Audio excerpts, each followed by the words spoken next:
देखिए, हम विपक्ष से हैं, हम चाहते हैं कि देश के सारे मुद्दों पे चर्चा हो, पर हंगामा होने से पहले हंगामा तो छोड़िए, बस अडानी का नाम लेते हैं और वो हाउस अडजर्न हो रहा है।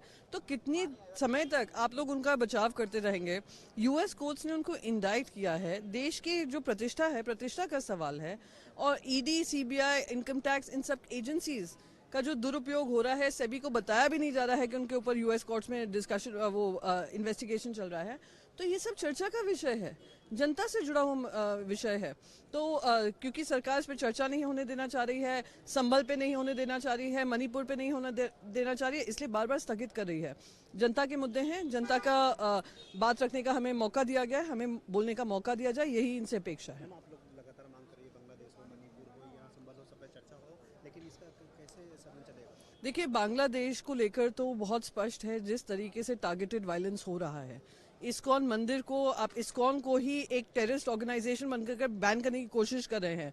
उनके जो पंडित हैं उनको आप जेलों में डाल रहे हैं, और वहां पे लगातार वायलेंस हो रहा है, आप उनके ऊपर चर्चा भी नहीं कर रहे हैं।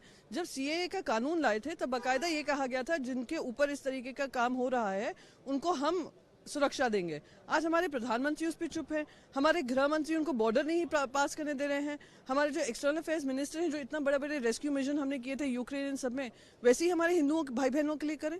एक तरफ कह रहे हैं 3 बच्चे करो, दूसरी तरफ हमारे हिंदुओं की जान जा रही है, उस पर आप बात नहीं करने को तैयार हैं। तो ये हमारा उनसे अपेक्षा है कि इस पर चर्चा होगी, और क्या हमारा सरकार काम कर रही है उनका, उनके सेफगार्ड्स के लिए, वो हमें